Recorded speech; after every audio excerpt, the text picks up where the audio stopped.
Podcast. I'm your host, Mr. AJ Guyton, former Hoosier alum. I'm here with another Hoosier alum, a former Hoosier coach who's now assistant coach at Cincinnati, Mike Roberts. Mike, what's going on, my brother? It's good to be on here, AJ. Everything's good. Life's a little bit in flux, moving again, but that's part of coaching, and things are good, man. I'm happy to be on here. Man, I was supposed to have you on a few weeks ago, but you got stricken a little bit, looking good. Got your life back. You look lively, man. Yeah, I've gotten really sick, man, with some COVID stuff, so I'm doing better, and I'm happy to be doing better, man. All right, cool. So let's get started here. I want to start right now with what I call my Hoosier 10, man. I'm gonna ask you 10 questions only Hoosiers you as a Hoosier can answer. First question is, what dorm or apartment complex did you stay in on campus during your time as a player? So I never lived in a dorm. By the time I came along, I think it was the group right before you. Maybe there were some reasons to not have them in the dorms. I'm not talking about you. So we know. I lived in the place in there between 14th and 15th. I want to say Walnut. Can't remember the name of the complexes. I lived in five of them. And then the next year, my sophomore year, Coverdale, and I lived in a spot off of 14th. So we lived real close to the stadium in apartments. Andre Owens was my roommate my freshman year. And so I never really got to experience the dorm.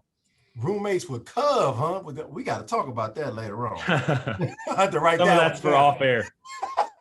I had Cove on. He was excellent, man. 3 restaurants you recommend when people ask when they come to Bloomington. Number 1 would be Malibu Grill. That's my go-to. I love that. Then Little Zagrab's, of course. I'm not a huge steak guy, but it's meat and potatoes. It's Indiana, and that's as good as it gets on that. Yeah. And then, I'm not supposed to be, but I'm a pizza guy. So I go back and forth between Mother Bears and Pizza X. I like them both, So I guess the third one's not a restaurant, but that's a Bloomington staple, right? Hey, it's a staple, baby. I hope they hear that so they can sponsor us. What was the most happening place to hang out when you were in school? The most happening place? I mean, probably the Union during the day, that was a big hangout spot. And then at night, probably Nick's, we hung out at Nick's some and then also we just did a lot of apartment parties and stuff like that. But, during the normal school day, the Union was, it's a huge Union, and there was a big little cafeteria spot there on that second level. Everybody was. I think you remember, like, Coach Knight used to even do breakfast sometimes. There were recruits in that little area. Right. Okay. So we go there a lot, and then, there was a lot of athletes and people you knew just kind of hanging out there. Right. What was your most memorable game as a player? The most memorable, there was 2 memorable games. And to be frank, I didn't play in either of them. I'll give you 2 that I was a part of the team, and then one where I played in. Okay. I was a true freshman when Coach Davis had taken over on an interim basis, and we played Michigan State, and they ranked number 1, and Kirk hit that shot. Okay. Yeah. We had a crazy dog pile, and that was, I think, one of the games that, kind of got that team in a good rhythm down the stretch. Even though we got upset in the first round, we played great in the Big Ten tournament, and that was a huge win because, they had won the Natty the year before. Yeah. They were ranked number 1, and they were rolling. And so that was a huge win. And then I was a medical redshirt that year, but we beat Duke in the Sweet 16. Awesome. That was one of those games where, if we played that team 100 times, we probably win 1 or 2 that we got them that day. You got them. The 40-minute college game and the shot clock, it was in our favor. And it was a memorable game that I think that game kind of represented like what that team was all about. We maybe weren't the most talented, but we were tough out. We were able to get that done. And then my redshirt sophomore year, we played Iowa at home. And as people on here know, I only really played a lot 2 of my 5 years I was there, but down that stretch I was playing a lot. So I played like 20 minutes against Iowa in a big game at home. It was a big win that helped make sure we got in the tournament. So absolutely. Who was playing for Iowa at that time?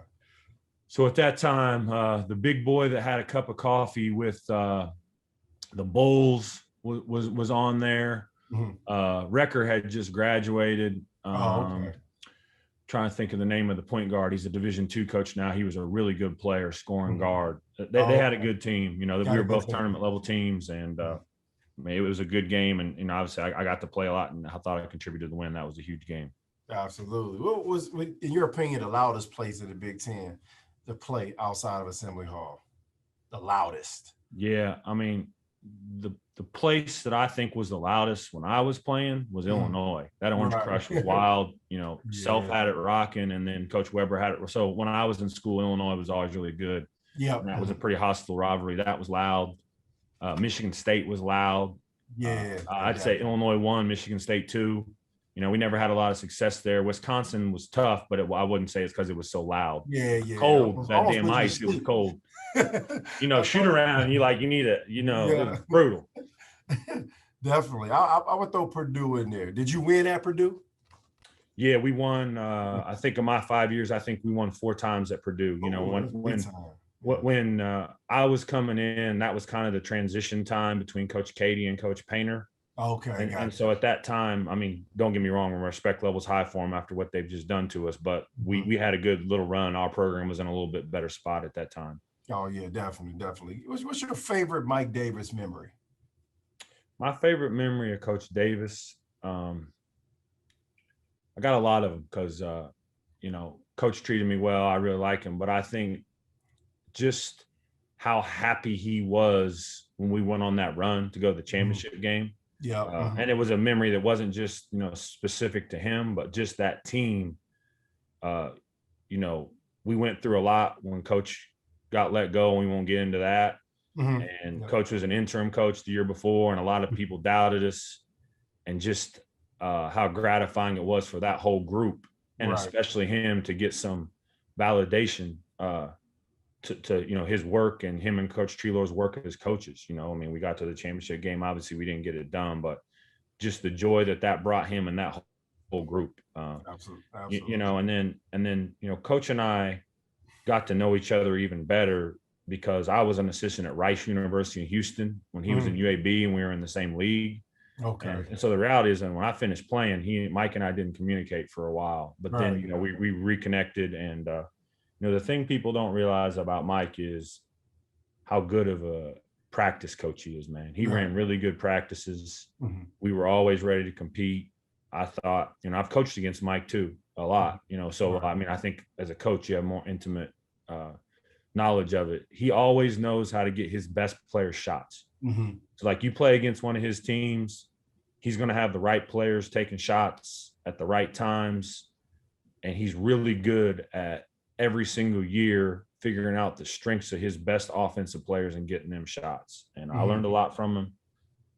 But I guess that's not one specific memory, but I just remember throughout that whole, trip to that championship game, just seeing kind of like a weight lifted off of him, because Indiana's the best place, man. I love it. But some people from the outside don't necessarily understand the pressure cooker that it can be. Right. I mean, I've only been a role player and an assistant coach. I've never sat in that seat that he sat in. And I thought the way he managed that was admirable in a really tough situation. Especially looking back. I don't think we realized it then, but when you look back and say, hey man, he took over, first African-American coach to be at Indiana, and for what he did and to keep Indiana relevant it was special. So I agree with you on that. You had a short time with Coach Knight. We'll get into him a little later about your real interaction, but what was your favorite Coach Knight memory up to this point?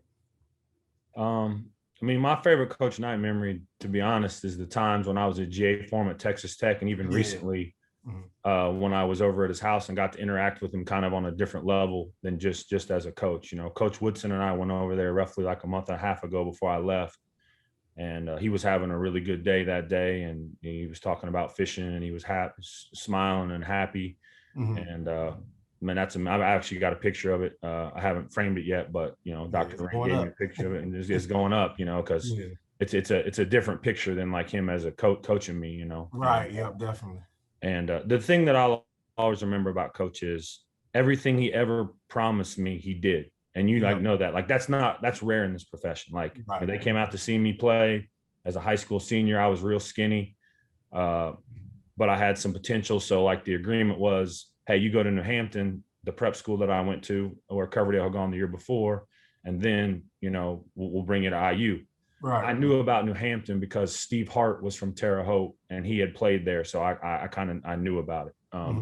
So I went there, and he did what he said.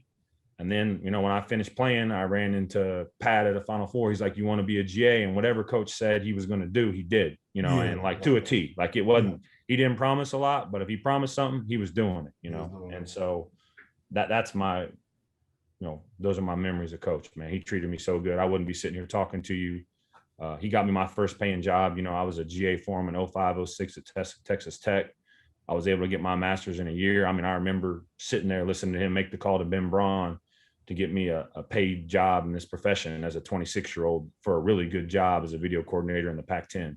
Right. You know, because of that, I was able to be an assistant in the Pac-10 the next year. I was a young assistant in the Pac-10, and that was all Coach. Right. You know, so I mean, I got out of college debt-free, AJ. From where I'm coming from, that's a big deal. Yeah. Got my first paying job because of him. I'm still really close to him and Pat. You know, what they've done for me, I can't thank them enough, you know. Definitely, man. We definitely gonna get into that. What is who is your favorite IU player to watch of all time? Man, my two favorite players, probably number one is Brian Evans. That's just because I'm from Terre Haute. And so like when I was a little kid in elementary school, my dad used to take me to those games and be like, watch him, you know. And I was a 6'8" guy, but I couldn't shoot worth a damn like Brian. So I didn't end up being like that. But he was a guy that I looked up to, and I'd known him, you know. I was a camper. I was like a 7, 8, 9-year-old at the boys club, and Brian was a worker. So like, you know, we always followed him really close the whole time. And then obviously Calvert, you know, I mean, obviously when I was a kid, you know, in late elementary school, early middle school, you know, that team was unbelievable. And Calvert was one of, if not the best player in the Big Ten, one of the best, obviously the all-time leading scorer. Absolutely. So, you know, I was a little kid when the 87 team won it, and I'd watch the games, but I mean, I wasn't really watching it. But those two guys, Brian Evans and Calvert Chaney, probably not even close. Definitely. And if you had to do a Mount Rushmore of IU basketball, who would be on yours? So I'm going to go back pretty far.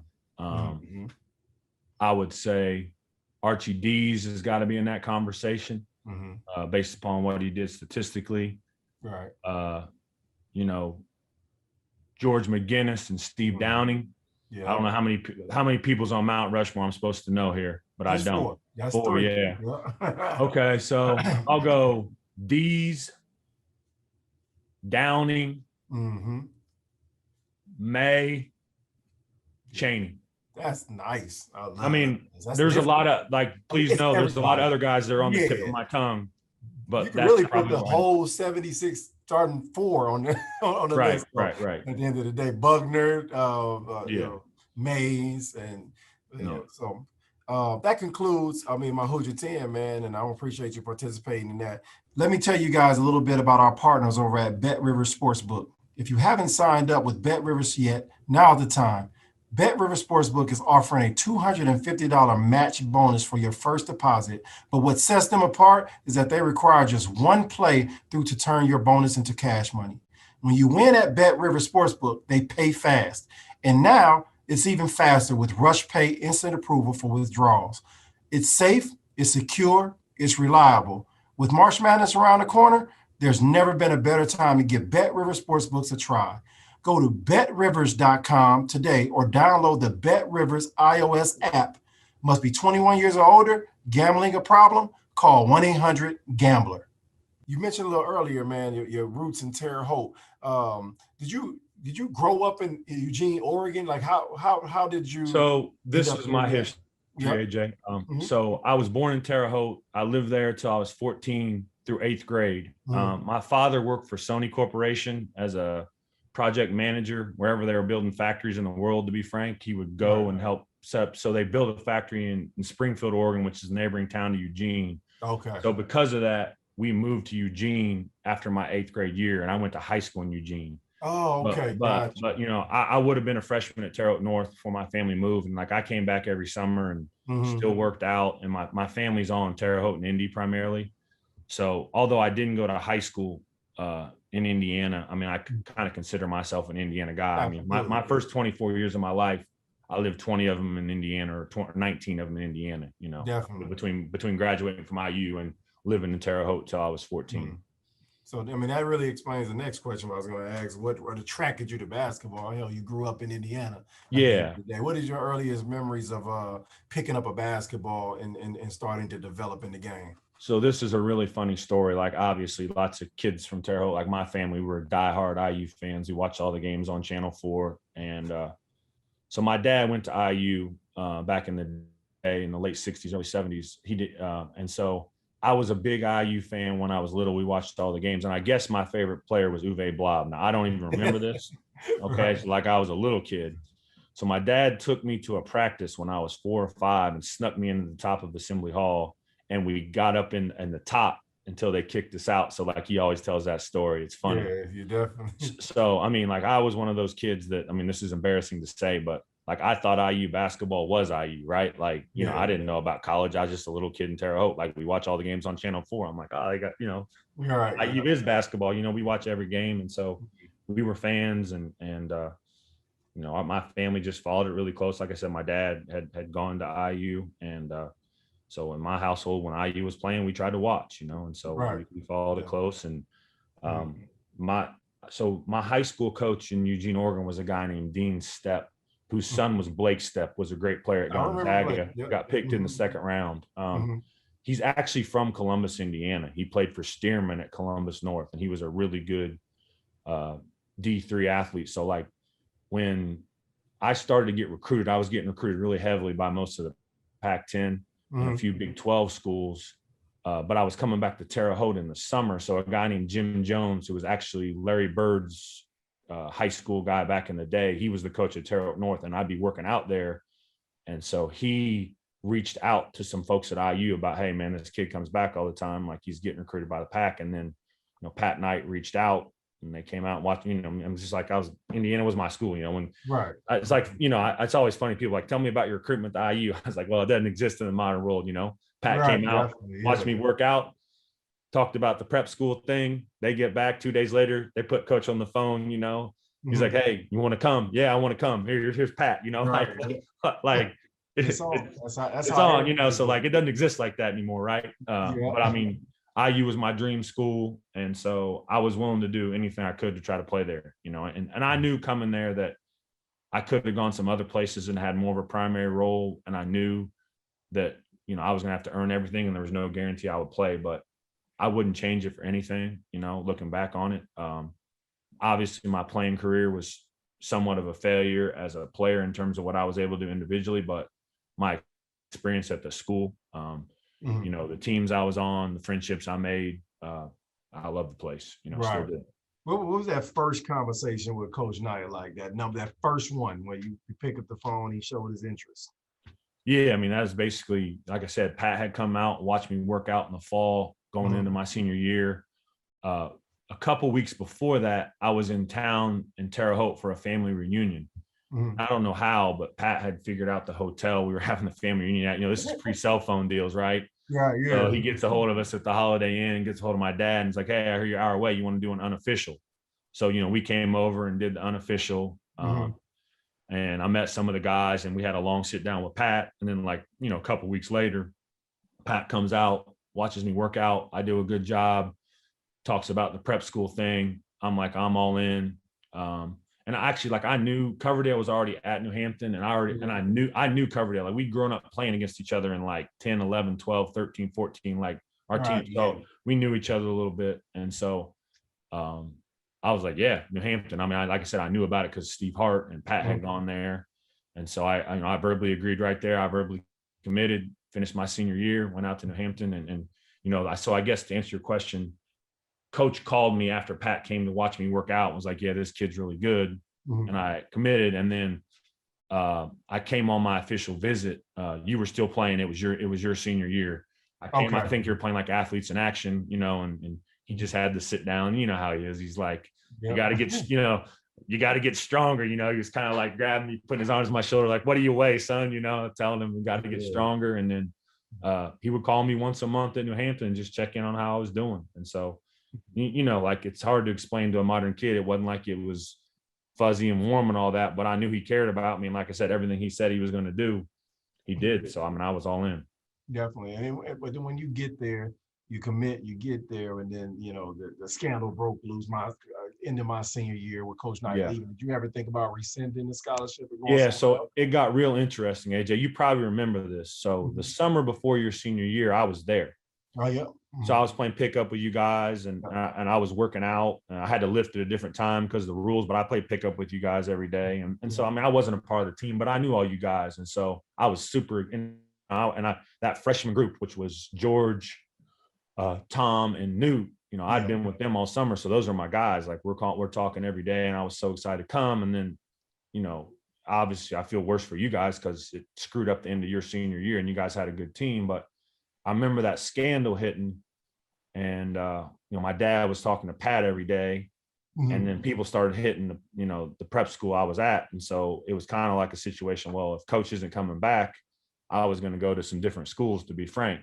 And then they came up with the zero tolerance deal. And then, we were, it was back on, but yeah, there was a month and a half period at the end of my prep school season, at the end of your senior year, where, yeah, it was touch and go. Like, if coach wasn't coming back, I was probably going to go somewhere else.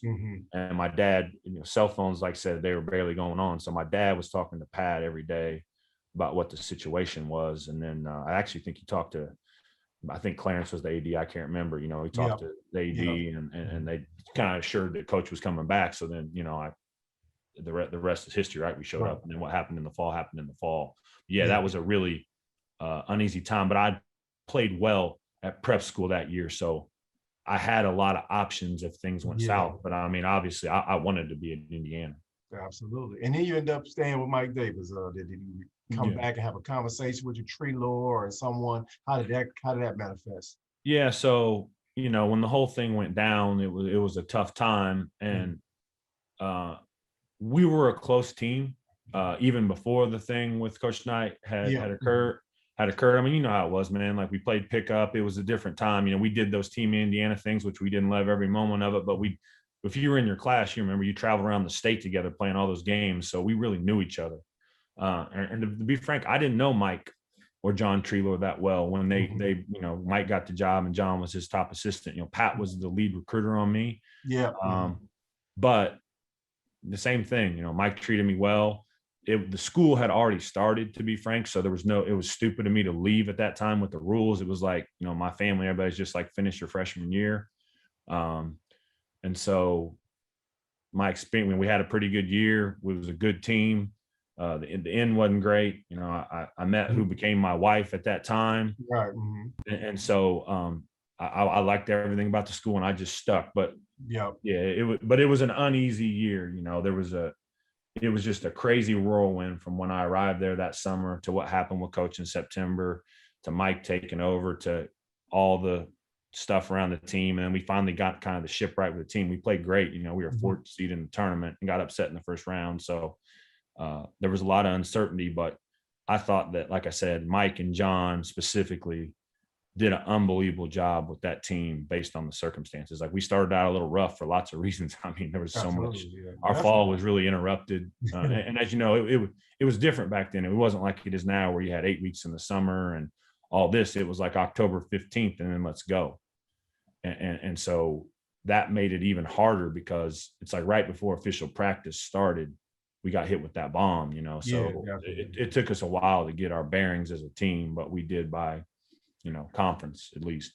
Definitely, man. It was a tumultuous time, but you ended up having a solid career. I mean, as you said earlier, you didn't play much as you wanted, didn't have a career you wanted, but you were part of some major experiences, man. What was that 2002 championship run like? And as you think back at that run, there's always that moment during that season where it's maybe a turning point or something happened, and everybody's perspective is different. So I want to know, from your perspective, as a part of the team, what do you think the turning point that propelled that team into greatness later on in the year?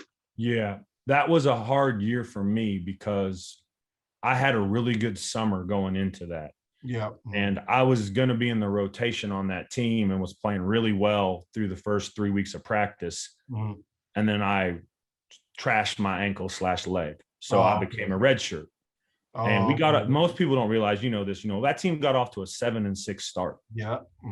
So we were playing well in the non-con, but we just couldn't get over the hump. We lost to Butler right before Christmas, and that was hard. And then the turning point sounds strange, but the first conference game of the year was at Northwestern.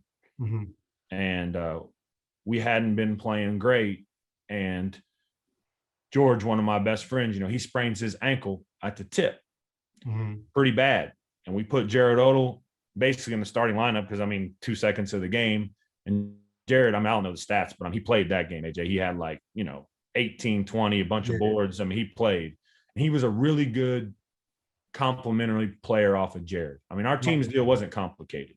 Jared wasn't a scorer in the NBA, but in college, he was a problem. Right. Yeah. So we'd get the ball to Jared and we'd play off of him. We had 3 shooters around him, and Jared was a really good cutter and really knew how to play off of JJ. And we trashed Northwestern that night, and Jared had a good game. And then from then on, even if we lost, we were in every game. Right. And then, we got a really good rotation coming off the bench, and we were bringing Newt off the bench all of a sudden. And he was the best bench player in the league. And Moye was coming to his own, and Donald Perry was a really good freshman that was talented, that could fill holes off the bench. And that was the top 8. And then George would come in. And I'd say, that incident at Northwestern where it became clear that Odell was in the starting lineup and our roles became really defined after that was the deal. And then the thing that we realized, and I don't know a specific time, but we were an elite defensive team. I'm not into all the advanced analytics, but if you get on KenPom, which is one of those things, I think that team finished 1st or 2nd in the country defensively by that ranking. Yeah. So we always felt that if we could get any scoring on that night, we were going to be there at the end because we could really guard. We were really versatile on defense. Jared could guard literally 1 through 5. If there was a guy going off, we could just put Jared on him. It was over. And we had a lot of size, like George, Jeff, and JJ, they were at one time, I think, all top 10 all-time shot blockers in the Big Ten. So, there was no easy buckets when you got to the rim. But I think to answer your question, that Northwestern game and what our team became from then on was kind of like the thing, all right, we can play with anybody. Looking back, do you think, red shirting helped to begin to spark your career as a coach? Because I'm sure at that time you had a lot of ability to analyze and watch all. The way you just described that was extremely thorough and was perfect. It's I never thought about that before. So do you think that might have been a spark, or you always had that in your head? No, I think that had a lot to do with it. I think they say a lot of good coaches weren't very good players, right? or limited players, right? Right. But I think it's this. My initial plan, AJ, was to get a business degree from IU and then go to law school. Right. And that was still my plan going into my last year playing, my fifth year playing at IU. DJ White came in. So I played a lot my 3rd year there and my 4th year there. Okay. And then DJ was a McDonald's All-American freshman my 5th year. So I didn't play a lot my last year either because DJ was a pro and I wasn't. Right. Right. So to answer your question, I was all set on my last year after I finished my 5th year. I was going to finish my master's in sports administration, and then I was going to go to law school. But like you say, my freshman year, I barely played. In my 2nd year, I was a medical. So, like you said, I got to sit down there, and Dan Block and I, who is now out of it, but he was opposite at the time, we'd sit down there and talk about it and pay. So, I do think I developed a lot different perspective. The other thing was I was scout team 3 of my 5 years. So, I learned a lot about, I had to know not just our plays, but the other team's plays. And so I did that for a long time. And, Mike Davis was somebody that said, hey, man, you should coach. And I thought, well, I'll just get my master's. And then, I was down at the Final Four in St. Louis my senior year. So it's funny. My boss now, Wes Miller, was a bench player at Carolina on the 05 team. So I was just chilling. My career had just ended. He said, hey, you want to go to the game? St. Louis is right down the road. Sure, why not? So I was just going to St. Louis to hang out. He gave me tickets to the game. After the game, I ran into Pat and hadn't really talked to him since, he got on at Tech. And he said, what are you doing? I said, I'm going to finish my master's at Indiana and then, probably go to law school and you get to work. And he said, well, what do you think about coaching? I said, I've thought about it some. He goes, man, you should come down to Texas Tech and finish your master's. Let me talk to my dad. And so he did. And then, that flipped me. And then I went down to Tech to do that. And so to be frank, I've never told this story for public, but that's why Mike and I didn't talk for a while, because, you know, I think that was kind of like a shocking thing when I made that decision. But it's like when I thought I may want to coach, I mean, at that time, Tech was coming off a Sweet 16 season, and you can't not go work for coach to try to learn coaching and all that. So it was a great decision. So then when I went down to Texas Tech, I was like, well, I'm getting a free master's. I'm grateful for that. And I want to coach. And then about 3 months into that, AJ, I was like, I'm doing this. Like, I'm trying to do this. I made the choice to get my master's as fast as possible versus the extended version. Just so I could get into coaching. And I've been, obviously this is a tough profession, but I've been so lucky, man. I've been unemployed for 4 days, man. We got fired once out.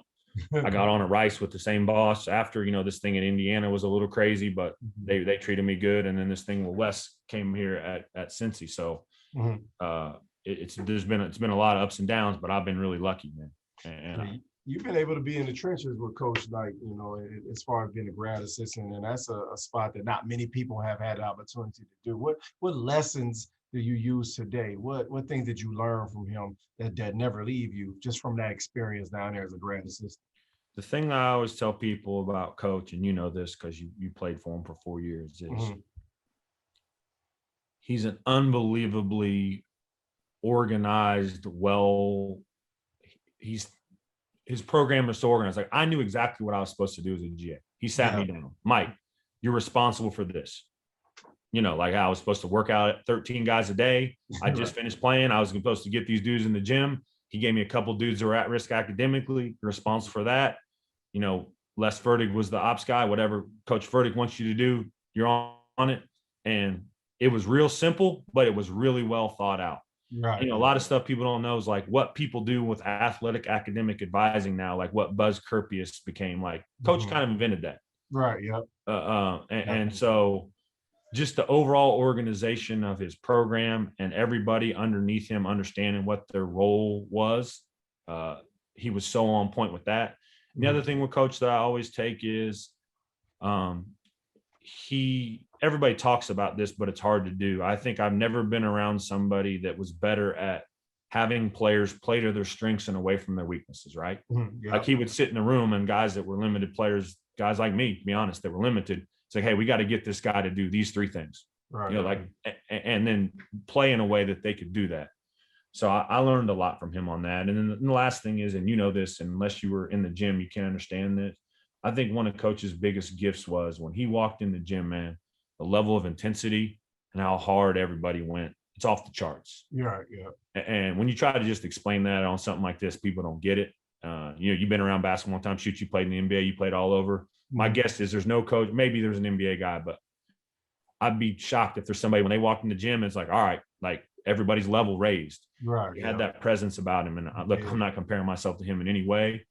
But I think there's a way in which you carry yourself and you hold a standard with your guys that can help promote that, So definitely. I learned that from him too. Everything was true, man. So you end up going to UNC Greensboro, West Mill. How many years did you coach at Greensboro with West? So I was there for almost 8 years. Almost 8 years. So Wes was my teammate at New Hampton. We took over a program that was in a tough spot. We really struggled our first 4 years, AJ, to be honest. We almost lost our job. In my last 3 years there with Wes, we won 25 games, won the league, went to the NIT, 27 went to the NCAA. We should have beat Gonzaga in the first round, but we messed it up at the end. And then we won 29, and we were the last team to not get an at-large. So then he continued that during the last 2 years. So it was a great experience, man. My memory of coaching those kids at UNCG will forever be etched in my mind. They were great kids, and it was you kind of know this probably, like your brother played at Bradley. It's a situation where we got a bunch of community support and everybody got behind us, but when we got there, man, there wasn't anything, So it was kind of from the ground up, and it was great because we were able to learn together and make a lot of mistakes. Being young coaches, experiment and trying to figure out how to build a program, but it was a great experience. Oh man, it would look like it. I mean, I remember those tournament teams, those teams that were supposed to make the tournament. It's always special to build anything from the ground up, man. And then I'm sure you keep an eye on it as you're navigating through college basketball. But you ended up deciding to come on home to your alma mater in 2018, I think it was. So it was the summer of 19, AJ. Summer of 19. August. Okay. Yeah. So I got there in August of 19, I believe. Okay. I was there for 2 full seasons, Yeah. abbreviated off seasons, but yeah, Yep. it was Wes. I turned down a bunch of other job offers at UNC when I'd been at UNCG. I mean, you and I ran each other on the road somewhere. I can't remember. I think maybe you were at Loyola, Maryland. I can't remember. Yeah. Yep. And I turned down a bunch of other stuff just because I love working for Wes so much. But I mean, my alma mater is my alma mater, and Right. Mm-hmm. Archie and I had been talking all summer. I really liked him. Joe Pasternak's a guy that had worked for Arch, and so he said nothing but great things about him. Arch treated me great. I mean, it was a chance to coach in the Big Ten in my alma mater, man. I couldn't turn it down. I'd do it again. And it was the first job that I brought up to Wes. He was like, "Hey, man, if you can get that one, like, go." Yeah, you got to. He got that, and so came there in August. I thought our first year we did a good job with that group. I mean, I know it wasn't what the fans wanted, but we were going to get in the tournament, and then obviously this last year was let's call it what it was. It was disappointing. I mean, you and I both know you can't go 12-15 at Indiana, and so what happened. I love Archie Miller, man. He treated me so great, treated my family great. He's as good of a dude as it goes, as it gets. I wish I'd have done more to help him. This has been a humbling year from the standpoint of, when I came to Indiana, I'll be frank, my hope was to never leave. I mean, I'd have been an assistant in Indiana to the day I died if they'd keep me. You're right. But we didn't get it done, and what happened. And I think things happen for a reason. This opportunity at Cincinnati is unbelievable. It's another great job with a ton of basketball tradition. And so, here I am. But yeah, I mean, I'll go down. I'll be an old man disappointed about, how this went. Definitely. I know the fans are disappointed, but I promise you, no one's more disappointed than how it went than me. Right. you know. Do you think it was more of a result of COVID? It was just bad timing. I think there was a lot of factors that contributed to it. I think the COVID thing made it tough, but hey, everybody's doing COVID, so let's not everybody's doing it right. I think Joey Bunk's back injury was a more significant thing than people thought, because I thought that Trace and Race had very productive, good years, but I thought a lot of times at the end of games, they were very fatigued from lack of depth. Yeah. And that's not an excuse, man. Other people deal with it. We didn't get it done, but I thought that didn't help us. And I thought that, all teams that didn't get it done can have this conversation. So I'm not sitting here. Right. But look, like you look at the games, right? Like we had Florida State, we didn't get it done. Yeah. We had Wisconsin on the road. We had a point blanker layup to win it. We didn't get it done. Right. We had a really good chance to beat Illinois at home. We were up 6 with the last media, didn't get it done. We were up 10 or 9 on Michigan State going into the last 10 minutes at home, which was the start of that losing streak. So a combination of some injuries. And when we had some of those injury problems, like when Joey was out and Armand was out, every single sub for a stretch was a freshman. And so that's tough in the Big Ten with an old league with experienced teams. But I'm not here to make like some grand excuse. We all know what the standard is there, and we didn't reach it. And I'm sorry that I couldn't help to do better. No, hindsight is always 20/20, and our reflections are what make us better as coaches and players. So, we're just asking from a standpoint of, what could we have done better at that time, so we don't make those same mistakes. But things happen. Like I said, it's a perfect storm of things, of everything wrong that could happen to have a team that's right there, and just kind of collapse at the end. Yeah. And, I think that it led to what happened next. Eventually, Mike Woodson comes in. And I was always, thinking that, Indiana, after the last couple coaches, I said, I think we need a former player that can really, really galvanize the fan base, that can really bring hope and not just bring, I don't want people to think you want to bring Bob Knight basketball back to Indiana. That's not what I always thought. I just thought, it's almost like a family member come and take over mom's house. My family member is going to take care of it better than if you sold it to some random person. They might turn it into a gentleman's club, but you would take care of mom's crib. So that's how I was thinking. But what was your thoughts initially when they decided, or you heard? Because a lot of people don't understand. Y'all know, the coaches know stuff weeks before the people know. Yeah. So once you start hearing the rumblings, man, and you thought it could happen, what were your initial thoughts about bringing in Coach Woodson? I mean, I'll be frank. Obviously, selfishly, I was hoping it was somebody that was a former player that would give me the best chance to stay on. Exactly. Because I didn't have it. So, I'm just full transparency. That's what I was hoping. I didn't know Coach Woodson well. I'd met him a few times. He was around right before he took a job with the Pistons after my freshman year at Indiana.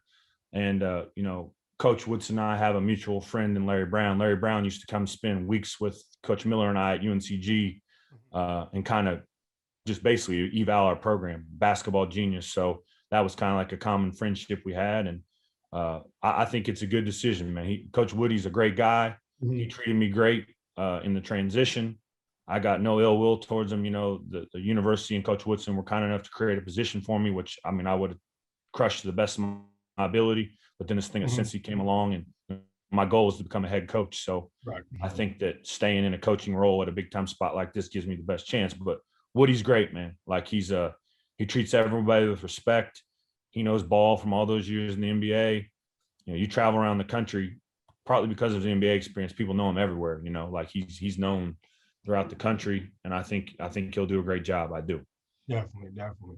And, you know, all the players came back, and a lot of people decided to come back and be a part of IU basketball. Armand Franklin obviously left.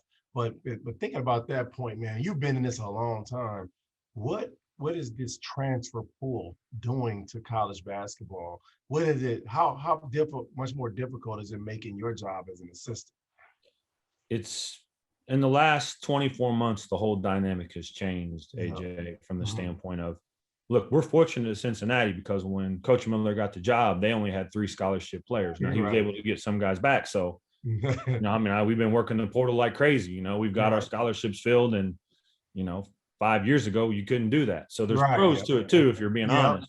True that. But it's also, I think it makes it complicated to, quote unquote, I hate this term, like program build, right? Like make sure you've got continuity within your program. And I think it makes you as a coach really think about the role without even necessarily getting the guys to prove it on the court in the fall and the early season, what roles guys are going to have, because you can't have, like back in the old days, you could have 12 guys that were good enough to play that thought they could play and maybe manage it and survive it.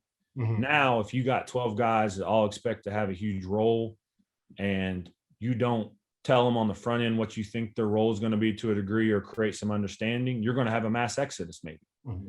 And so I think you've got to do a lot more thinking about roster management and what roles are going to be leading into the season, and having really frank conversations with the kids and the people around them about what you see their role as being. Now, obviously, it's not set in stone, you know, if you play well, that can change, you know, and it's always a fluid thing. We all know that. But I think the other piece to it is, when you sit here and look at what this has become, now maybe the most valued kid you could get, AJ, is a kid that just finished his freshman year and is a good player and it's in the transfer portal. Because if you think about it, then he probably can't transfer the second time, right?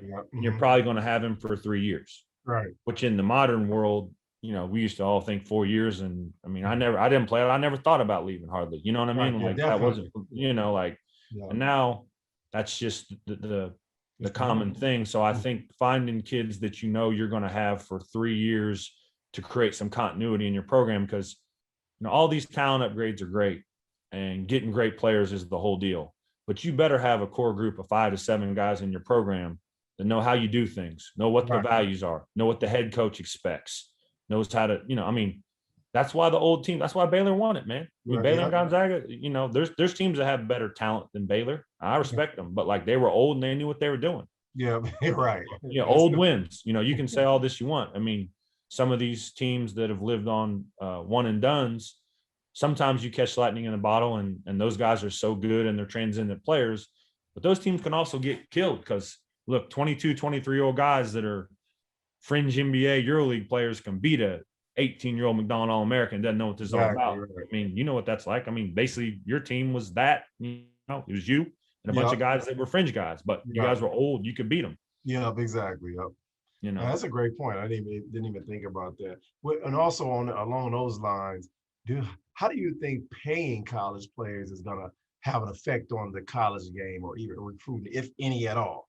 Because I know that's coming. So so I mean that is no pun intended. Like, that's the $1 million question, right? Like, it's so it's going to really impact recruiting. You know, the NIL, name, image, and likeness. I mean, I'm of the opinion that the kids should be able to make money on their name, image, and likeness. Yeah. I believe they should. Yeah. You're selling out Assembly Hall, for example, and I don't know how many million one game brings in, but I know it's some good money. And Right. Yeah.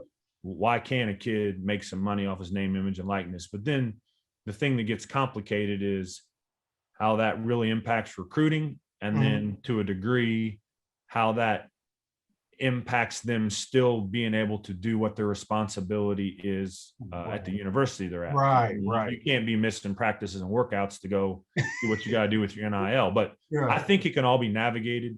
I'm of the opinion, AJ, that everything should basically come above board from the standpoint of openly discussion, sponsorships with these guys, letting these guys have an ability to make money off a name, image, and likeness through social media. And even, to be frank, being able to discuss an agent that they've agreed to or have a relationship with before they even get to college. Right. And I know that's maybe not a popular thing, but let's be honest, the top players, if they don't have an agent coming into college, their family's got somebody that's probably going to be their agent. Right. So let's just bring it all above board and talk about it. Right. Yeah. And try to get somebody on the same page. But I'm not answering your question exactly, but I think all that needs to happen. And I do think these kids, I think there's, three main ways that these kids should be able to make money. If they want to do some type of merchandise, is like AJ Guyton, T-shirts or whatever, they should be able to do that. If the kids want to make money off the social media platform, posting things for advertisements or whatever, if they have a number of followers, they should be able to do that. And if they want to be able to run AJ Guyton basketball camp while they're a student athlete, they should be able to do that. And I think the thing that's key is there's got to become really transparent communication between the people that are helping the athletes do that and the compliance department, the athletic department. Because you think about simple things like, okay, you're going to run your basketball camp in the summer, you got workouts. So all right, let's all get on the same page so that we can do both. Right. Because it can be done. Or all right, you've got this, so, there's this program called Open Doors that a lot of people are using, that I using it, and we're probably using it at Cincinnati, that allows kids to basically be sent direct messages. If I want to post, for example, a Buffalo Louie's ad or whatever, based upon my followers, it tells me how much money I would get for posting this. Right. Yeah. And the way I understand it is that would also go directly to compliance, because there's a compliance piece. So just everybody's on the same page about it. Everything's above board. Everybody can communicate about it, because I do think that it's only fair that the kids should be able to make money on their name, image, and likeness. I believe that's the fair thing. Definitely. Yeah, I agree with that. I didn't look at. I love those three ways to make money. I look back, I was like, sure, I could have made good little money off my little jersey. You made some money for sure. Signing some cards or whatever, but the experience you can't replicate. And once again, everybody, I'm talking to Mike Roberts, one of our former players, Indiana University, former coach, man. We wrapping it up here. The last thing I will ask you, Mike, is you made it very, very clear that you want to be a head coach. And I think the opportunity's coming. I think you deserve to be a head coach. You even had to kind of move away from your alma mater, go back full circle with Coach Wes Miller at Cincinnati to keep pursuing that goal. What should university expect to get from Mike Roberts as their head coach? Well, I think the thing you get if I get the opportunity to be a head coach is I think you'll get consistency. You're going to know what you're going to get. I think I've become a really elite defensive coach from all the different people I've worked with. And I think the other thing is people have to understand that I understand in the modern climate, this is about the student athletes. I'll be able to create a really close relationship with them. This is about relationships now more than ever.